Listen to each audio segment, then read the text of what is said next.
D'où venez-vous? D'où venez-vous, pierre de longue patience? Je ne connais de vous que le ralenti de tant d'années, enseveli dans le velours d'anciennes mémoires. Entre les eaux fécondes, au cœur d'un paysage de pure beauté, des mains d'hommes se sont réunies pour aplanir la terre et t'asseoir en profonde méditation. Tu es surgi d'un élan vers la clarté, bâti par l'épanouissement de l'esprit, montant d'un seul jet vers le soleil en forme de lumière intérieure, sculpté dans la roche vive, afin que résonne la plus haute musique d'un chant qui se perpétuera jusqu'à la fin des jours, dans un mouvement intime de génération en génération. Bien, eh bien, bonjour à tous. Bonjour. Voilà, vous venez voir quoi à Boscodon? Ah, ben une abbaye. Une abbaye. Alors, ici, c'est un lieu de vie, c'est un lieu d'histoire, c'est un lieu où il y a aussi la prière et c'est un lieu aussi où il y a un message. Et vous verrez que toute la construction est un message et ça sera le message de Pâques. Voilà. Mais avant d'arriver à ça, ça c'est l'aboutissement, avant d'arriver à ça, il faut commencer. Alors, je laisse de côté l'histoire, parce que je ne suis pas un historien, mais tailleur de pierre. J'ai envie de vous montrer comment ils s'y prennent. On commence par avoir un lieu, on lui donne une terre. Cette terre, il faut la cultiver pour pouvoir vivre. Cette terre, il faut aussi l'aménager, faire des cahutes, des cayennes, des cabanes pour pouvoir abriter. Et quand ça commence, les terres commencent à rapporter, vivre, qu'on peut vivre dessus, et quand on a de quoi s'abriter, on commence à faire la construction. Mais, la construction, il faut des matériaux. Donc, devant vous, vous avez la carrière, l'extraction des pierres. Il y a la carnieule tout à fait en haut, en dessous de la combe que vous avez là-bas. En dessous, vous avez une falaise avec des trous. Ça, c'est la pierre pour fabriquer le plâtre, qui est le gypse. Et plus bas, voyez, sur votre droite, vous trouvez encore une espèce de colonne. Voilà. Eh bien, on dirait presque une Madone qui soulève le petit. Eh bien, plus bas encore, derrière, vous avez la pierre à faire la chaux. Donc, une fois qu'on a les terres qui rapportent, qu'on a construit des abris et qu'on a trouvé la matière première, 1100 les premiers moines, 32, et 1142 la première pierre, avec un maître d'œuvre qui s'appelle Guigues de Ravel, moine de Chalais. Alors maintenant, on peut aller voir le bâtiment et la construction, et vous verrez comment c'est intéressant de comprendre comment ils vont le faire. Donc il faut un lieu qui soit beau. Il faut aussi qu'il y ait le plus d'ensoleillement possible, car ici nous sommes au nord. Et il faut aussi faire un très beau bâtiment, parce que seulement dans ce qui est beau, les personnes peuvent se construire. Alors voilà, on va faire un tour maintenant et on va passer derrière pour voir les chevets. Bien, tout à l'heure, je vous ai parlé que la construction est un message, et c'est le message de Pâques. Donc la construction va partir de la Genèse et ça se termine au chapitre 21 de l'Apocalypse. Donc, vous voyez que ce n'est pas du figuratif. Le figuratif, on va le laisser pour une cathédrale. Le mot cathédrale, ça veut dire le lieu où on enseigne. Et il nous faut un support pour enseigner. Ces braves gens qui ne sont pas à l'école, qui n'ont pas de livres, qui ne savent pas lire, il faut donc faire un support. Ça sera la mosaïque, le verre, les fresques, les gravures, les sculptures. Ici, il n'y a rien. Ici, ce n'est pas du figuratif. Ils préfèrent passer par le symbole. Et tout le symbole biblique est inscrit dans cette construction qu'on va découvrir petit à petit. Alors, si on regarde comment c'est fait, qu'est-ce que vous y voyez sur ce mur? Il y a 3 fenêtres et elles sont placées comment? Triangle. Un triangle. Et c'est un triangle de combien de degrés? À 36 degrés. Alors voilà, 36 degrés, c'est ça. 72 en bas, 36 degrés, c'est de chaque côté. Là-haut, imaginez que c'est la fenêtre du haut, l'arc. En bas, on a les axes. Et si je fais 10 fois 36 degrés, je vais trouver celle-ci. Voilà. Qu'est-ce que c'est ça? Une étoile. Vous imaginez que les étoiles qui sont là-haut, elles sont faites comme ça? Mais pas du tout. Ça, c'est une forme géométrique. Et déjà, vous avez utilisé un mot symbolique. Ça, c'est un mot symbolique. Et de qui est-ce cette étoile? L'étoile de David. Ce n'est pas l'étoile de David, parce que l'étoile de David a 6 branches. Ah oui, c'est vrai. C'est l'étoile dite de Salomon. Et elle va annoncer la naissance à qui? Aux bergers, c'est-à-dire les classes les plus pauvres. Plus tard, ils vont annoncer la naissance à qui? Il y a 3 personnages. Au roi mage, vous avez dit roi et mage. Pourquoi vous avez dit roi et mage? C'est ceux qui ont le pouvoir et ceux qui ont le savoir. Et en plus, ils sont des étrangers. Vous savez qu'il y a un de noir, il y en a un de jaune, il y en a un de blanc. Qu'est-ce que ça veut dire tout ça? Mais tout simplement pour dire que le petit de Noël est annoncé à tout le monde. Non seulement au peuple d'Israël, mais à tout le monde. Alors, on va faire cette étoile, on va utiliser cette étoile pour décorer nos salles à manger, nos villes, nos villages, le sapin, bien entendu, et pour dire tout simplement que ça, c'est l'étoile, non pas de David, mais dit le sceau de Salomon. Et le petit de Noël, c'est l'arrière-petit-fils de David. Donc il est de la famille royale. Et on va utiliser l'emblème royal pour dire que ce petit est donc de la famille de David. Tiens, viens par ici, s'il te plaît. Alors, regardez très bien, regarde ces gens-là, ils sont parfaitement bien. Et je prends ça et je le mets sur ce visage. Vous avez l'axe des yeux en haut et l'axe de la bouche en bas. Ça y est? Merci. Alors, c'est intéressant, à tout à l'heure. Hein? Alors, c'est intéressant parce que non seulement je peux faire trouver le graphique d'un visage, mais je peux trouver le corps humain. Donc ça veut dire la naissance, la vie. 33 ans après, ce petit va grandir, mais on ne le trouve plus comme ça, on va le trouver comme ça. Si ça veut dire la naissance dans la culture médiévale, ça, qu'est-ce que ça veut dire? La mort qui est la croix. Donc ils vont faire une croix au sol, en plan, on a une croix, et pour dire la résurrection, ils vont utiliser la lumière. Bien, quand on regarde un pignon comme celui-là, vous avez 3 formes géométriques. En haut, vous avez le toit qui donne un triangle. Ensuite, vous avez l'arc, mais si vous descendez l'arc en passant par l'axe des fenêtres, vous avez un cercle. Et à hauteur des contreforts, au sommet des contreforts, et en dessous, vous avez un carré. Alors voilà toute la construction, c'est simple.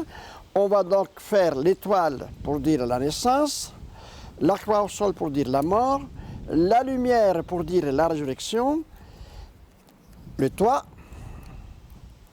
contrefort de droite, la terre, deuxième contrefort, et ici, vous avez 180 degrés et 360 si vous passez par en bas. La fenêtre du haut, l'axe des 2 autres ici. Il faudrait peut-être serrer un peu plus ça. Voilà. Donc, avec un carré, triangle, cercle, une étoile, lumière et croix. Alors, qu'est-ce que ça veut dire tout ça? Un triangle, vous savez comme moi que c'est la première forme géométrique, la première surface, disons. La ligne droite, c'est 2 points. Un triangle, au niveau physique, c'est toujours un triangle qui est solide. c'est la première surface, c'est solide. Un trépied au sol, c'est stable. Et si tu me prêtes l'appareil photo, voilà, là, voilà. Donc, je vais faire maintenant un triangle. L'appareil photo est un fil à plomb. Mon triangle, là, il est de niveau parce que je suis dans l'axe de la ligne d'en bas. Puis, je peux le basculer comme ceci et faire 360 degrés. Et ce sera le niveau qui va construire. Et tout sera construit à partir de l'étoile. Vient le carré. Un carré au niveau physique, ce n'est pas solide. Si un jour on veut faire un portail et qu'on ait donc ici le pilier, ce portail va fonctionner comme ça. Si vous oubliez de mettre une diagonale, 3 jours après, vous allez râler parce qu'il ne peut plus s'ouvrir. Donc, un carré, c'est fragile, comme tout ce qui est de l'ordre qui a un toit, qui a un temps, qui a une histoire. Ce qui passe, une galaxie naît et elle meurt, l'étoile c'est pareil, et tout ce qui est matière c'est pareil.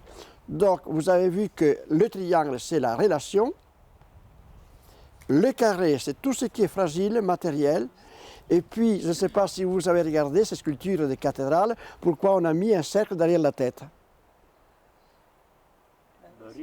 Et tout ça, ou l'auréole, oui, et tout ça, c'est tout ce qui est pur, tout ce qui est saint, tout ce qui est beau, tout ce qui est vrai, tout ce qui est juste. Donc, je reprends la construction, naissance,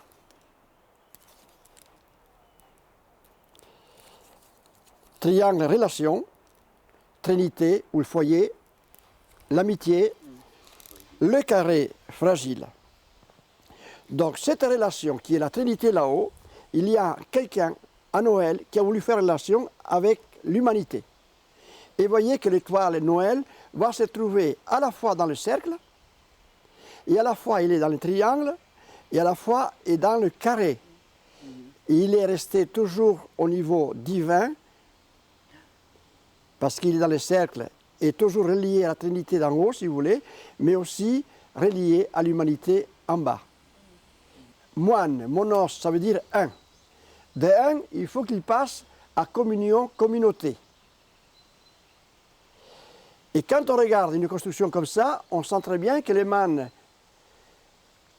de tout ce qui est connaissance, ou les connaissances au pluriel. C'est ce qu'on empile à travers l'histoire, à travers ce qu'on a étudié, ce qu'on a entendu. Et la connaissance qui est intérieure à chacun. Et dans ces mots-là, pour prendre le mot de Claudel, connaissance, ça veut dire naître ensemble. C'est la relation, ça. La relation d'un foyer ou d'un groupe ou de la trinité, appelez comme vous voulez, l'amitié. Et donc, le moine a tout le temps pour le faire, dépasser à une personne unique, à une solitude, monos, à devenir communion, communauté. Ça va? Bien. Alors, on va passer de la construction et la manière de construire.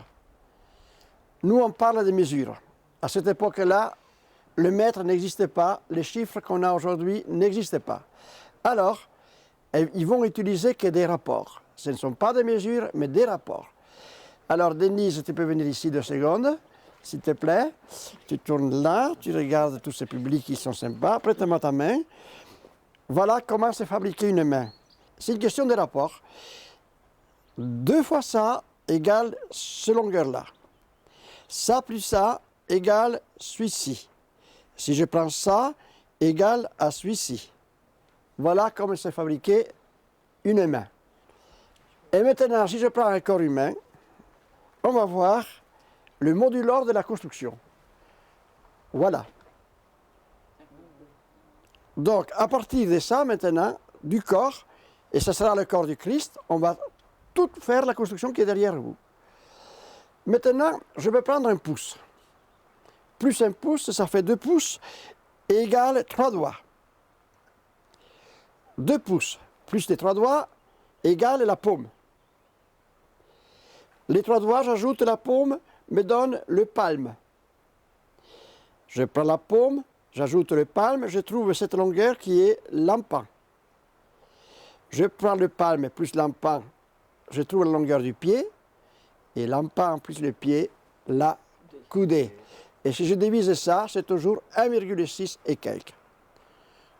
Alors, ce sont des rapports, et des rapports humains. Toute la construction va prendre, à travers le Christ, toute l'humanité. Alors maintenant, si je dis 1 à ce bout, 1 plus 1, ça fait 2. 1 plus 2, ça fait 3. 2 plus 3, ça fait 5. 3 plus 5, ça fait... Une main a le même rapport que la musique, qu'une poésie, puisqu'on parle des pieds en poésie, a le même rapport qu'un tournesol, qu'une marguerite, qu'une pigne de pain, un œuf, un escargot, et j'en passe. On peut continuer. Et ça sera la suite dite de Fibonacci. À la 1175, Leonardo di Pisa, et non pas Léonard de Vinci, va parler de ces rapports.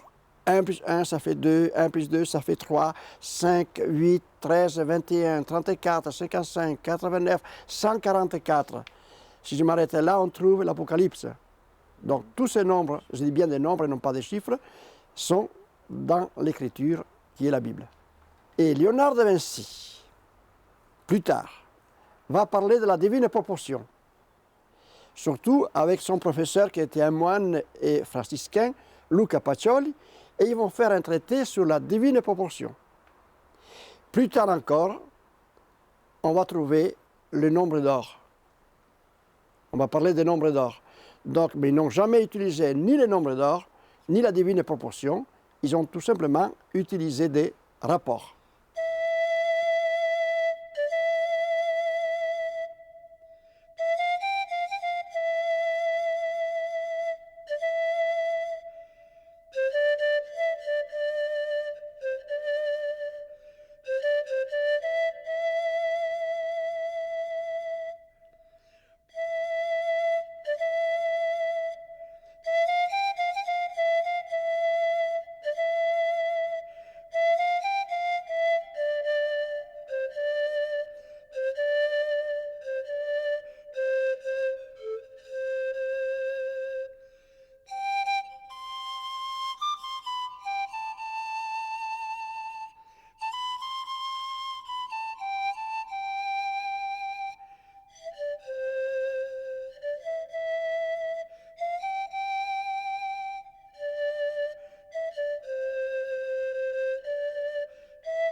Imaginez que ce panneau, c'est la terre à plat, bien nivelée pour pouvoir faire les tracés.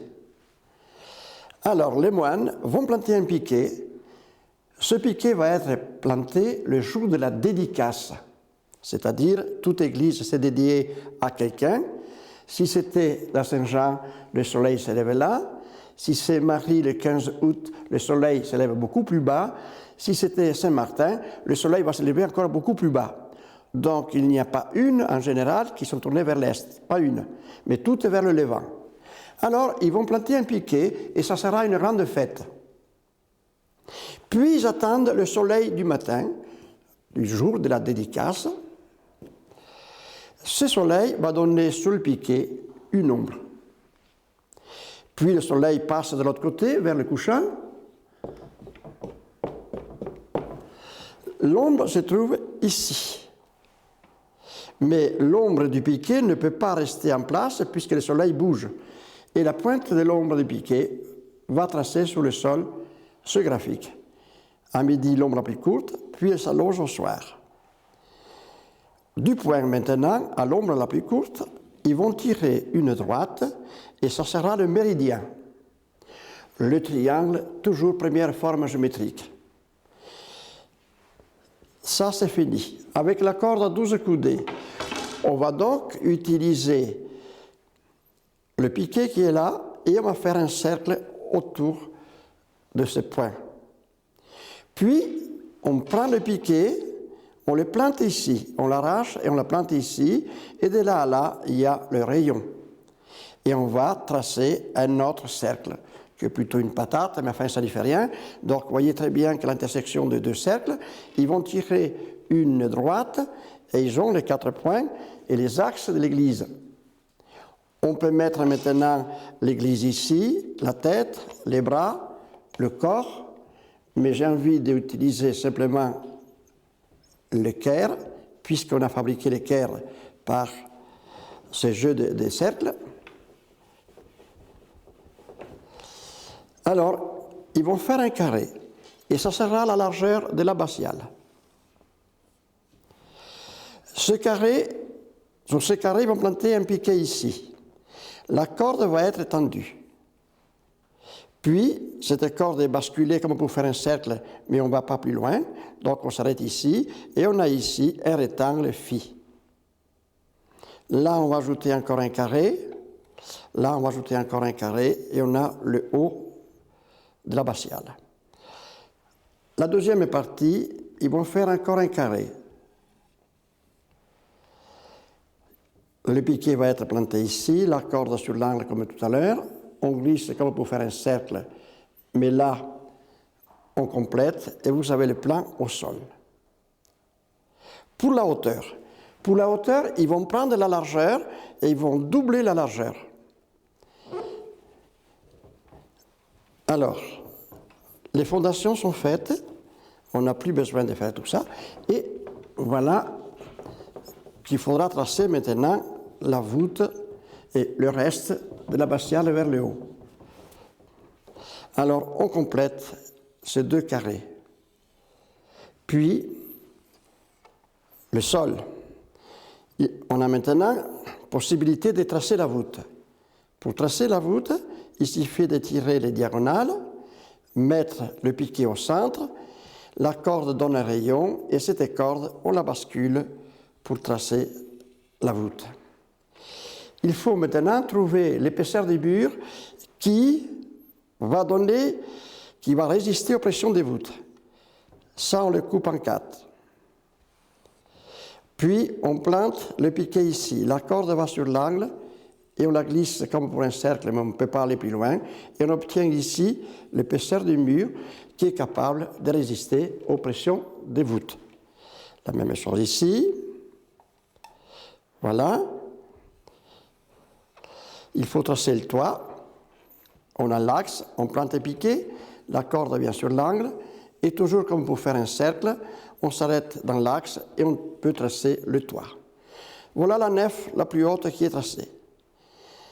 Il est besoin maintenant de tracer la nef la plus basse, la nef du chevet, ce qu'on a vu à l'extérieur. À ce moment-là, on plante le piquet, la corde vient ici, on trace la voûte du chevet, puis il y a les bras de la croix au sol, c'est-à-dire qu'il faut faire ici la chapelle de gauche, et ils vont mettre une voûte avec une fenêtre. Ils vont refaire la chapelle de droite en mettant une fenêtre, puis une fenêtre là-haut. Et ici, on trouve un triangle équilatéral. Puis, les 3 fenêtres que vous avez vues tout à l'heure, 1, 2, 3, cercle, étoile. Alors voilà, à partir d'un point, à partir seulement de ce point, que toute la construction se fait. Et un point, c'est tout. Alors voilà un tracé qui a été réalisé par l'abbé Béthus, le chanoine Béthus, qui est un grand ami, et qui lui a fait des études sur la cathédrale d'Auch. Et il m'a dit un jour, si tu trouves l'étoile dans l'abbatiale, automatiquement tu vas comprendre comment se fait la construction. Alors il ne m'a rien dit de plus, et on a commencé à chercher cette étoile. Puis finalement, on l'a trouvé et on est parti le voir et il nous a donné ces graphiques. Donc, regardez comment l'étoile peut se construire une par rapport à l'autre. Elle peut vous donner un carré. Chaque étoile donnera un carré. Chaque étoile donnera un cercle, un pentagone, un trapèze si vous voulez. Un trapèze plus petit qui est ici. On peut tracer avec le compas la spirale. Et c'est toujours en rapport. Et aussi l'œuf, c'est-à-dire, vous voyez, le culot. Ensuite, ça, c'est la calotte. On prolonge cette étoile, on met le compas ici. Et on revient ici, on a le côté, on pose le compas ici, on peut faire l'autre côté, et on a construit un rapport, l'œuf. Et dans l'œuf, qu'est-ce qui peut sortir? Sinon, la vie. Voilà une corde, et à chaque fois qu'il y a un nœud, il y a une coudée. C'est avec ça qu'ils vont tracer 1001 choses, ne serait-ce qu'un arc, ne serait-ce n'importe quelle forme géométrique, et même la largeur de cette salle du chapitre. Alors, je vais mettre la corde ici et que je donne à cette personne. Vous mettez le nœud contre le mur et vous tenez fort parce qu'il faut tirer. Et on va donc traverser la salle avec la corde. Elle va être tendue sur ce mur. Et on a ici, la salle fait 12 coudées. Je vais vous donner les 2 nœuds du bout de la corde. À vous, je vais vous donner 3 coudées. Moi, je vais prendre 4 coudées. Et on a ici l'équerre. 3, 4 et 5. Alors, avec ça, on peut tout tracer. Bien, alors maintenant, vous m'avez vu tout à l'heure sur l'arc dehors. Vous me verrez sur la porte. C'est toujours le même rapport. Et vous me verrez dans la corde après avoir mesuré cette salle. Voilà.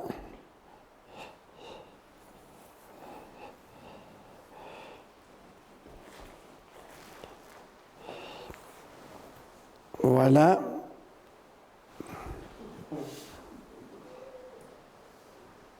Et voilà. Alors maintenant, je vais essayer de dessiner un monastère, un plan type. Ils sont tous pareils. On commence par construire toujours l'abbatiale, qui est la forme d'une croix. Et on verra qu'elle peut prendre différentes formes. Là, vous avez le plan type d'une abbaye.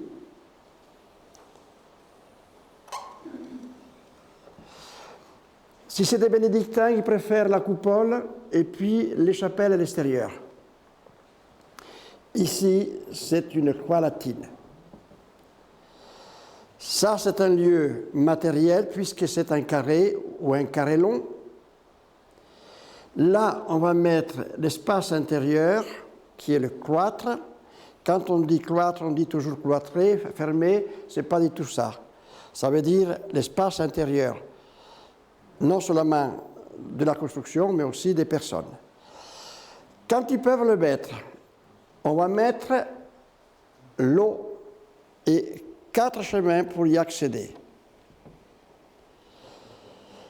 Autour de l'eau, il y a le jardin, donc la terre, et la galerie ouverte pour avoir l'air et la lumière. Donc là, vous voyez que c'est un lieu matériel, et les moines vont faire en permanence un cheminement, qui vont passer d'un lieu matériel vers un lieu spirituel, c'est comme un pèlerinage. Alors maintenant, si vous voulez, à quoi ça sert un cloître?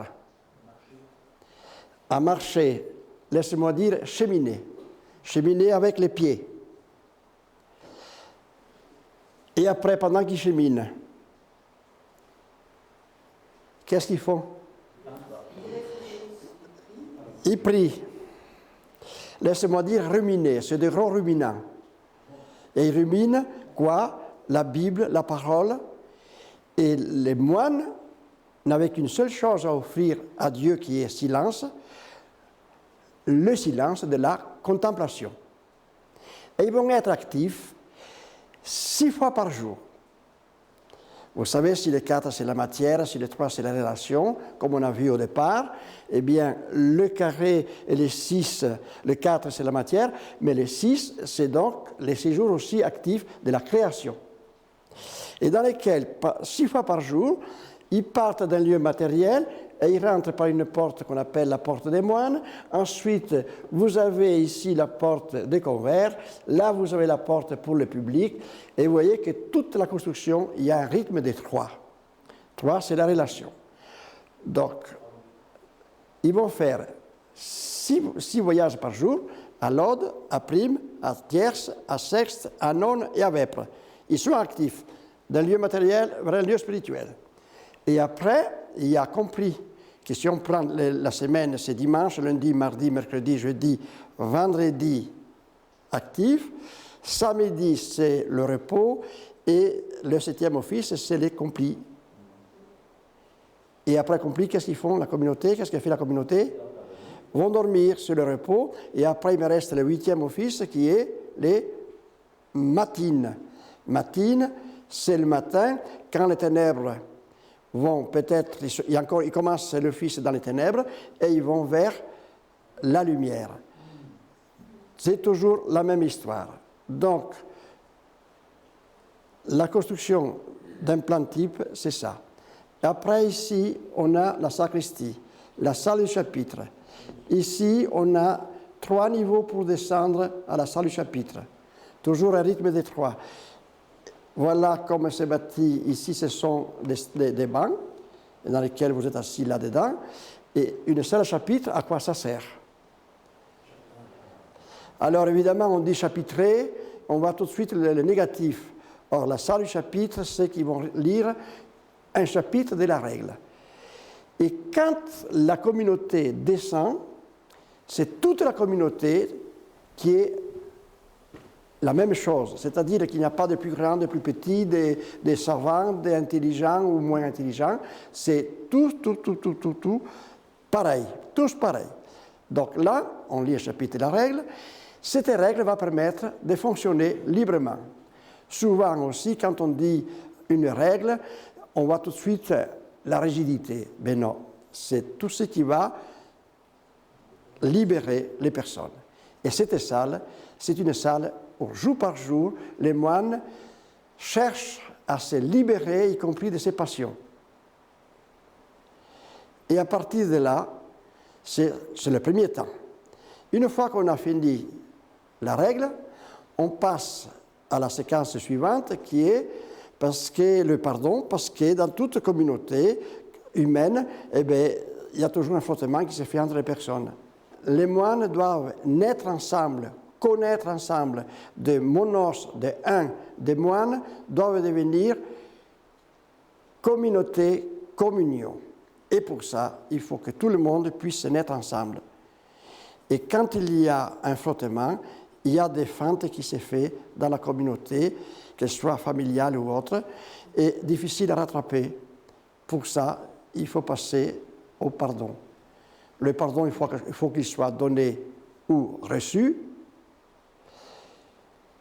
Et à ce moment-là, si vous savez qu'est-ce que ça veut dire pardonner, qu'est-ce qu'il faut pour pardonner, il faut être vrai, il faut être juste, il faut être humble, et vous continuez la litanie jusqu'à tant que vous en voulez. Et une fois que tout ça, la brèche qui pouvait fendre la communauté en deux, eh bien, elle est réunie par le pardon, parce qu'on a donné par-delà, et toute la communauté va monter les marches. C'est toute la communauté qui va, toutes les personnes de la communauté, parce qu'elle est devenue communion, qu'elle est montée aussi à l'intérieur de chacune des personnes. Voilà qu'est-ce que sert, vite fait, parce que c'est plus compliqué que ça, une salle du chapitre. Mais quand même, en gros, c'est ça. J'ai envie de vous montrer cette exposition avec quelques outils qu'on a trouvés ici, d'autres forcément pas. Mais par exemple, ça c'est un reste d'un collier des loups, anti-loups, qui était 2 fois plus long. Là, vous avez des mèches fabriquées par les forgerons et vous avez des poids perforer le bois. On passe maintenant à l'extraction de la pierre. Vous avez ici des outils du carrier. Celui-là, par exemple, je l'ai trouvé dans le mur. Après, on passe à l'outillage du tailleur de pierre. Donc, vous voyez, quand on a vu les pierres avec des traits qu'on retrouve ici, vous voyez, c'est la façon dont on taille. Et on peut reconnaître le gaucher du droitier quand on s'en sert de cet outil, parce que c'est l'allais. Quant à ceci, c'est le grain d'orge un peu plus tardif, et ça, la polka est entre les deux. Qu'on trouve aussi les traces à la verticale et non pas obliques. On passe les liens, les fabrications de la chaux. Vous voyez, là vous avez un morceau de chaux encore avec le charbon dedans. Voilà comme est fait un four à chaux. Et là, c'est les restes d'un four à chaux. Ici, c'est la pierre calcinée. Là, vous avez la pierre à plâtre. Et ça, c'est un objet donc, qui est très intéressant. C'est le niveau. Et un niveau qui n'était pas à bulle, mais qu'on pouvait faire 360 degrés. Là, vous avez une truelle, certainement du 14e, a été utilisée par un droitier. Vous voyez l'usure de l'outil. Ça, c'est une visée.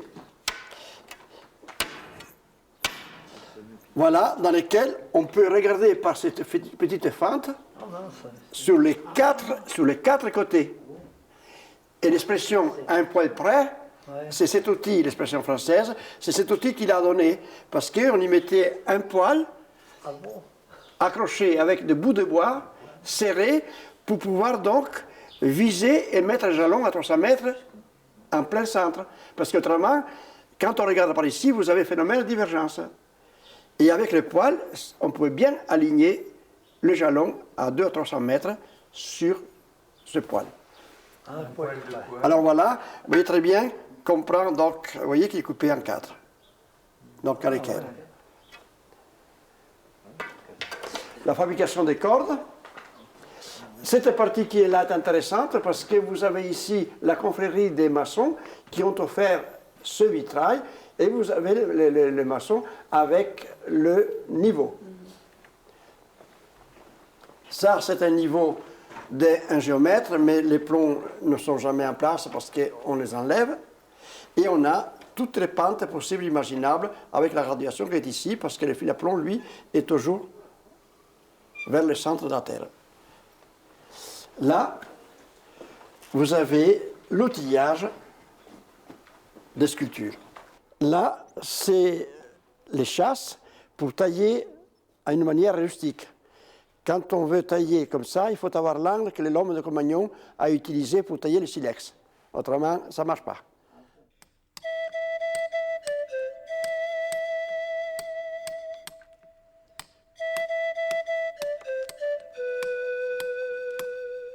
Avec le temps, avec mon sang, avec la patience de mes mains et l'usure de l'outil, Pierre, je t'ai apprivoisé. Par notre rencontre, tu es devenue stèle, voûte, angle, visage. Je t'ai taillé une place pour la suite des temps. Tu recevras les regards et la caresse des mains qui t'aiment. Tu leur diras mon souvenir quand je serai partie, parce que tu es pierre et moi de chair. Mais là où je serai, je te regarderai reposer.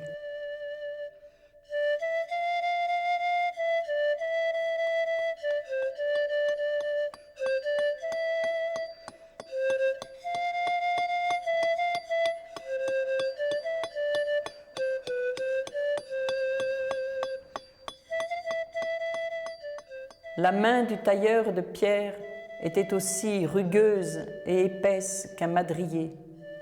Pourtant, je n'ai vu plus belle caresse.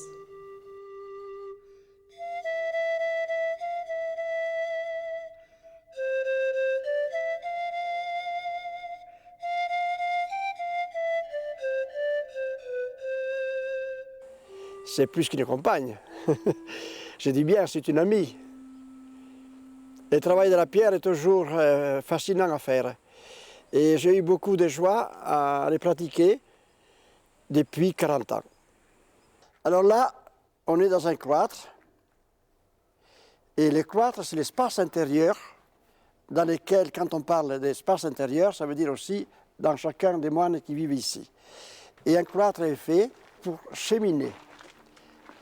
Et ces gens-là, il faut commencer par avoir une hygiène physique pour tenir d'aplomb. Et quand on est d'aplomb, on n'a pas besoin d'un tuteur. Donc il faut un espace où ils puissent cheminer. Mais ils cheminent avec les pieds, ils doivent cheminer aussi avec l'intérieur. Et c'est fait pour la contemplation, c'est fait aussi pour le silence, car c'est le silence qu'il doit offrir à Dieu, qui lui est silence. Il n'avait que ce silence à offrir au silence de Dieu, celui de la contemplation. Voilà à quoi ça sert. Il y a toujours un espace avec un puits, un jardin, L'eau, c'est ça. l'eau, Et la lumière. la terre, et la lumière et l'air au-dessus. Toute la construction, comme j'ai dit tout à l'heure, est un message. Le seul message qu'on trouve ici, c'est le message de Pâques. Mais avant d'arriver à Pâques, il y a tout ce qui se passe avant d'une personne. Alors Pâques, ça suit la lune. Noël se fixe. Les deux fêtes commencent la nuit. Toutes les deux commencent la nuit et on termine vers la lumière. La construction qui est ici, on va voir qu'est-ce qui va se passer. À mesure qu'on va rentrer, on va découvrir la lumière. On marchera toujours vers la lumière. Jamais on part de la lumière pour aller vers les ténèbres, mais des ténèbres pour aller vers la lumière. On va passer par la porte d'un tombeau, car à l'intérieur, il y a une croix, il y a les ténèbres, c'est la mort, c'est la nuit, c'est le néant. Et tout ça, ça doit venir lumière. Voilà. Ici, on arrive sur le point qu'on a vu à l'intérieur du chapitre. C'est là qu'ils ont planté un piquet il y a 9 siècles pour recevoir la lumière du matin, celle du soir, et dans lequel ils ont fait le tracé de l'église. Si vous regardez maintenant les 3 fenêtres qui sont là, ces 3 fenêtres, il n'y en a pas une de pareille. Il y a là 6 fenêtres qui se trouvent au Levant. Il y a une 7e qui se trouve au nord. Une 8e qui se trouve au sud. Si vous montez là-haut et vous dites 1, 1 plus 1, ça fait 2, et on a les 2 fenêtres chapelles. On remonte là-haut, 1 plus les 2 fenêtres chapelles égale 3, celle où est le Christ. Vous prenez les 2 fenêtres chapelles, vous ajoutez les 3 du Christ, et ça vous fait 5. Vous avez 3 au fond et 2 de chaque côté, 5, et 3 plus 5, ça fait 8. Depuis le commencement, on tourne toujours autour de ces nombres. Alors, pour la fête pascale, c'est ici que le cierge s'arrête. Il se retourne, les moines viennent, ils chantent Lumen Christi, la lumière du Christ, et les moines viennent puiser la lumière avec leurs bougies, et ils s'empressent de mettre le feu à toutes les torches qui sont prévues avant la cérémonie. Il faut que cette croix, cette ténèbres, cette nuit, cette mort, ce noir devienne lumière. Quitte à foutre le feu à l'église, mais ce jour-là, il faut que ça flamme. Donc, après le cierge pascal monte sur l'autel, et on entame l'exultète, et on tire les cloches au Gloria. Donc, vous voyez que Pâques, ça se termine sur la partie qui se trouve là-haut. Alors, maintenant, on peut voir aussi les 6 jours de création, puisque 6 jours, ça veut dire actif, et le soleil rentre par là. Toutes les fenêtres, à un moment donné, donnent la lumière du matin. Puis, celle de midi, tous les jours, la lumière va arriver sur l'autel, qui est le 8e jour. 7e jour, c'est celle qui est de l'autre côté, et de l'autre côté, vous avez cette fenêtre qui jamais n'a donné la lumière. une seule lumière n'a jamais donné de la lumière ici. Et si on compte l'ensemble, ça fait 20 fenêtres. Et on peut prendre 4, comme on a vu tout à l'heure, ça veut dire la matière. Le 5, c'est l'étoile à 5 branches, c'est donc la vie. 4 fois 5, 20. 19 fenêtres donnent la lumière, une jamais. Les moines, ils sont là pour la prière. Et ils ont encore un vide pour pouvoir cheminer. Je dis toujours que l'abbaye est un lieu de cheminement, mais jamais statique. Pardon. On a vu qu'on est descendu 3 marches pour descendre au chapitre. À l'autel, on monte 3 marches. Et on va donc continuer jusqu'au fond.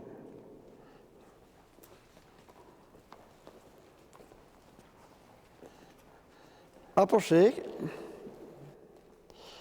Voilà.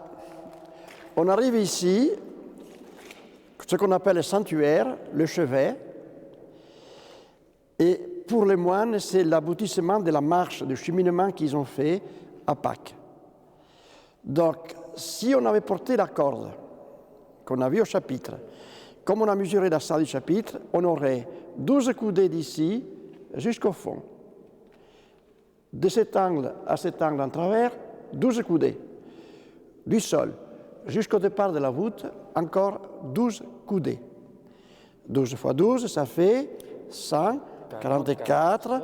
Et donc, comme 1 plus 1, ça fait 2, 1 plus 2, ça fait 3, 2 plus 3, ça fait 5, 3 plus 5, ça fait 8, 13, 21, 34, 55, 89, 144. Et là, vous avez le chapitre 21 de l'Apocalypse. Tous ces nombres sont dans la Bible. Le Christ qui est là, c'est aussi fait sur celui de l'Apocalypse. Et moi, Jean, j'ai entendu une voix, j'ai vu un fils d'homme debout, non pas mort, non pas couché, actif, debout. Une tunique lui couvrait le corps, une ceinture en or lui barrait les reins. Alors pourquoi l'or? Quand il était petit, les 3 rois mages, qu'est-ce qu'ils ont porté? L'or, qui est la royauté, l'encens, la divinité, et la myrrhe pour la sépulture. Donc, et moi, Jean, j'ai entendu une voix, je me suis retourné, j'ai vu un fils d'homme debout, une tunique lui couvre le corps, une ceinture en or lui barrait les reins, et le regard était comme la foudre, c'est-à-dire qu'il voyait rapidement partout. Alors, si on regarde bien, il n'est pas tout à fait normal, ce pauvre homme, mais si vous enlevez maintenant la tête, les mains et les pieds, il vous reste la robe qui est le tau grec, qui est la croix. Si vous regardez les pieds, ils sont tout petits par rapport aux mains.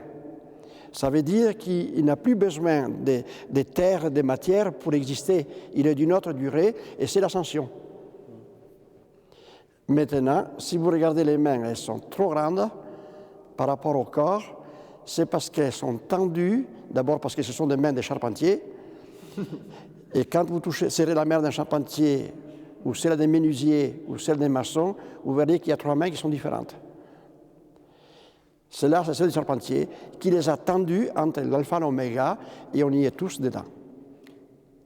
La tête, iconographiquement, elle est très longue. Elle a une fois et demie le nez presque. C'est très long. Donc ça, c'est pour donner, comme les personnages de Boris Godunov, vous savez, l'opéra russe, ils cachent les cils et ils font des cils beaucoup plus hauts pour donner de la personnalité. Voyez? Et pour faire ça, j'ai mis 8 heures. J'ai fait une croix, symbole de mort, et de là, il y a quelqu'un de vivant. 8 heures de travail.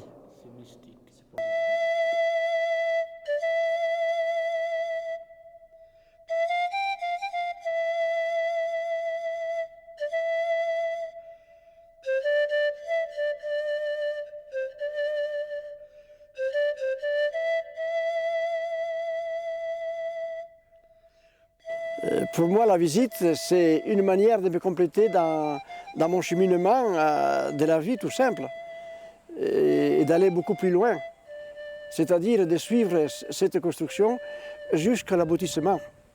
Et ça m'intéresse beaucoup et ça m'intéresse beaucoup de partager avec d'autres personnes.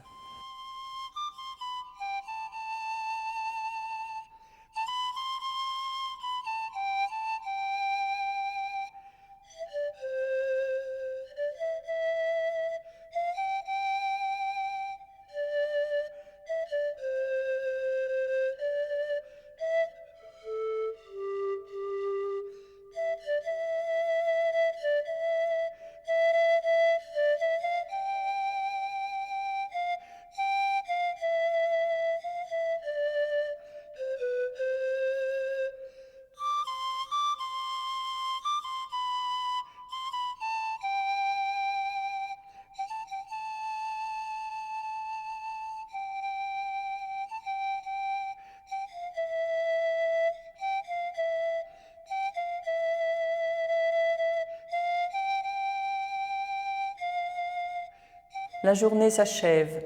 Mon corps est lourd, mais mon esprit est heureux d'avoir mis dans la pierre le souffle de vie, la forme de mon âme et l'amour rendu visible.